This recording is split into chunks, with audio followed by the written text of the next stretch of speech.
Assembly gate దగ్గర BRS ఎమ్మెల్యేలు పోలీసులకు మధ్య వాగ్వాదం జరిగింది. బీఆర్ఎస్ ఎమ్మెల్యేలు అదానీ రేవంత్ ఫోటో ఉన్న టీ-షర్ట్లు వేసుకుని వచ్చారు. టీ-షర్ట్లపై అదానీ రేవంత్ బాయి బాయి అని రాసి ఉంది. అయితే టీ-షర్ట్లపై అభ్యంతరం తెలిపారు పోలీసులు. టీ-షర్ట్లు తీసివేసి వస్తేనే లోపలికి వెళ్లనిస్తామని చెప్పారు. దీంతో పోలీసులతో వాగ్వాదానికి దిగారు బీఆర్ఎస్ ఎమ్మెల్యేలు. మరిన్ని డీటెయిల్స్ శ్రీనివాస్ అందిస్తారు. శ్రీనివాస్. స్రవంతి, నేను ఎమ్మెల్యేల గేట్ దగ్గర ఉన్న అసెంబ్లీ, ఇక్కడ నుంచి ఎమ్మెల్యేలు అసెంబ్లీకి వెళ్ళే గేట్ ఇది. ఇప్పుడు మనం చూస్తున్న విజువల్స్, బీఆర్ఎస్ ఎమ్మెల్యేలను పోలీసులు అడ్డుకున్నారు. కారణం ఏంటంటే వాళ్ళు ఆదాని అట్లనే రేవంత్ రెడ్డి ఇద్దరు బాయ్ బాయ్ అంటూ టీ-షర్ట్లను వేసుకొని వచ్చారు ఈరోజు నిరసన తెలియజేసేందుకు. సో దీంతో పోలీసులు అడ్డుకున్నారు. మీరు టీ-షర్ట్లను తీసివేస్తే మేము అసెంబ్లీలోకి అనుమతిస్తామని చెప్పి పోలీసులు చెప్పారు. కానీ కేటీఆర్, హరీష్ రావు, మిగతా బీఆర్ఎస్ ఎమ్మెల్యేలందరూ కూడా ఖచ్చితంగా మేము టీ-షర్ట్లను వేసుకొని వెళ్తామని చెప్తున్నారు.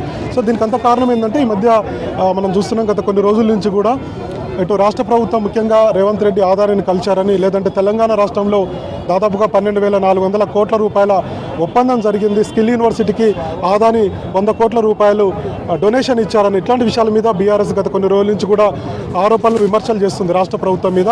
సో ఇందులో భాగంగా ఈరోజు 9:30 గంటలకు తెలంగాణ అమరవీరుల స్తూపం అంటే గన్ పార్క్ వద్దకు బీఆర్ఎస్ ఎమ్మెల్యేలు వచ్చారు. అమరవీరుల స్తూపం వద్ద నివాళులు అర్పించిన అనంతరం అక్కడే గన్ పార్కులోనే టీ-షర్ట్లను వేసుకున్నారు. షర్ట్స్ మీదనే టీ-షర్ట్లు వేసుకొని ఆ టీ-షర్ట్ మీద ఆదాని రేవంత్ బాయ్ బాయ్ అనేటువంటి ఒక లోగో ఉంది. సో దాంతో ఆ టీ-షర్ట్లు వేసుకొని లోపలికి వచ్చేటువంటి ప్రయత్నం చేశారు. అసెంబ్లీ లోపలికి వచ్చేటువంటి ప్రయత్నం చేస్తున్న సందర్భంలో ఎమ్మెల్యేల గేటు దగ్గర పోలీసులు అడ్డుకున్నారు. మీరు టీ-షర్ట్లు తీసివేసి లోపలికి రావాలని చెప్పారు. సో గతంలో ఉన్నటువంటి సంఘటనలు కూడా పోలీసులు ఉదాహరించారు. ఇంకొక వైపు టీ-షర్ట్లు వేసుకొని వెళితే మేము అనుమతించేది లేదని చెప్పారు. దీంతో అటు కేటీఆర్, హరీష్ రావు పోలీసులతోటి వాగ్వాదానికి దిగారు. ముఖ్యంగా కేటీఆర్ కూడా చాలా పోలీసుల మీద సీరియస్ అయ్యారు. దీంతో పోలీసులు అడ్డుకోవడంతో ప్రజెంట్ మనం విజువల్ చూస్తున్నాం కదా, ఇక్కడే బీఆర్ఎస్ ఎమ్మెల్యేలంతా కూడా ప్రభుత్వానికి వ్యతిరేకంగా నినాదాలు చేస్తున్నారు. ఆదాని రేవంత్ రెడ్డి బాయ్ బాయ్ అంటూ నినాదాలు చేస్తూ ప్రభుత్వానికి వ్యతిరేకంగా నినాదాలు చేస్తూ నిరసన కార్యక్రమం చేపట్టారు. సో మొత్తానికి కొంత ఉద్రిక్త పరిస్థితులు నెలకొన్నాయి అసెంబ్లీ గేటు బయట. ఒకవైపు బీఆర్ఎస్ ఎమ్మెల్యేలకు, మరోవైపు పోలీసులకు మధ్య తోపులాట, వాగ్వాదం జరుగుతుంది. ఇంకొక వైపు ఇప్పుడే కొద్దిసేపటి క్రితం బస్సును కూడా తీసుకొచ్చారు పోలీసులు. ఈ బస్సులో కొంతమంది ఎమ్మెల్సీలను కూడా ఎక్కించారు. అరెస్టు చేసేటువంటి క్రమంలో మిగతా ఎమ్మెల్యేలు వాళ్ళందరూ కూడా అరెస్ట్ కాకుండా ఇక్కడ గేటు దగ్గర ఉండి నిరసన తెలియజేస్తున్నారు. సో దాదాపుగా ఒక 20 నిమిషాల నుంచి కూడా కొంత ఉద్రిక్త పరిస్థితులు అసెంబ్లీ గేటు బయట నెలకొన్నాయి. ముఖ్యంగా జాతీయ స్థాయిలో కాంగ్రెస్ పార్టీ ఆదానిని వ్యతిరేకిస్తుంది, అట్లనే రాహుల్ గాంధీ కూడా ఆదానిని వ్యతిరేకిస్తున్నారు. ఇట్లాంటి పరిస్థితుల్లో తెలంగాణలో మాత్రం రేవంత్ రెడ్డికి ఆదానికి మధ్య ఒప్పందాలు కూడుతున్నటువంటి విమర్శలు, ఆరోపణలు చేస్తూ ఈరోజు ఈ టీ-షర్ట్లు వేసుకొని రావడం జరిగింది బీఆర్ఎస్ ఎమ్మెల్యేలంతా. సో వీళ్ళందరినీ కూడా పోలీసులు అడ్డుకొని వాళ్ళని ఎట్టి పరిస్థితుల్లో లోపలికి అనుమతించే ప్రసక్తే లేదని చెప్పి చెప్తున్నారు. సో దీంతో కొంత ఉద్రిక్త పరిస్థితులు అయితే నెలకొన్నాయి. సో ప్రస్తుతానికి మనతోటి ఎమ్మెల్యే ఉన్నారు, మాట్లాడదాం. అమర్పేట ఎమ్మెల్యే సార్, అసలు మీరు టీ-షర్ట్లు వేసుకొని వచ్చారు. సో పోలీసులు ఏ షర్ట్ వేసుకోవాలి, ఎర్ర షర్ట్ వేసుకోవాలన్నా, టీ షర్ట్ వేసుకోవాలన్నా, లేకపోతే నల్ల షర్ట్ వేసుకోవాలన్నా అనే నిబంధనలు ఎక్కడా లేవు. మన పార్లమెంటు శాసనసభ చరిత్రలో ప్రజలు ఏం డ్రెస్ వేసుకోవాలనేది లేదు.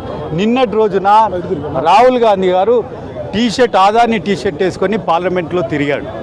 ఈరోజు మేము కూడా చెప్పేది ఏంటంటే, అదే ఆదాని గారితో మీరు దోస్తాన్ చేస్తున్నారు.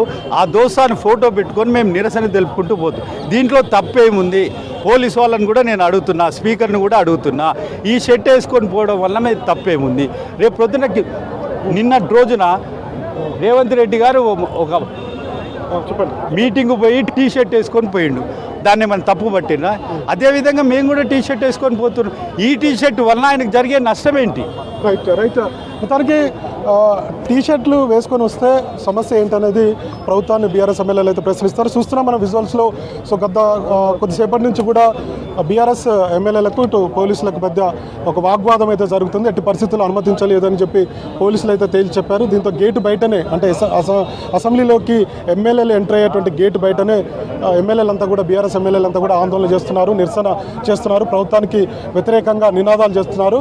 సో నాకు తెలిసి కాసేపట్లో వీళ్ళని ఇట్లనే కనుక కూర్చొని ఇట్లనే కనుక ఉంటే కనుక పోలీసులను ఇబ్బందులకు గురి చేస్తే కనుక ఖచ్చితంగా పోలీసులు అరెస్ట్ చేసేటువంటి అవకాశాలు అయితే ఉన్నాయి. మనకు ఇందాక చెప్పినట్టుగా విజువల్స్లో కనపడుతుంది కదా, బస్సును కూడా తీసుకొచ్చారు. సో బస్సులో ఇప్పటికే కొంతమంది ఎమ్మెల్యేలను, ఎమ్మెల్సీలను ఇందులో ఎక్కించారు. అందులో మల్లారెడ్డి కనపడుతున్నారు, మిగతా కొంతమంది ఎమ్మెల్యేలు కూడా ఉన్నారు, ఎమ్మెల్సీలు కూడా ఉన్నారు. సో మిగతా వాళ్ళని కూడా అంటే హరీష్ కావచ్చు, కేటీఆర్ కావచ్చు, మిగతా ఎమ్మెల్యేలను కూడా అరెస్ట్ చేసేటువంటి అవకాశం అయితే ఉంది. ఇది ప్రస్తుతానికి బీఆర్ఎస్ ఎమ్మెల్యేలకు సంబంధించి నిరసనకు సంబంధించినటువంటి తాజా అప్డేట్స్. స్రవంతి.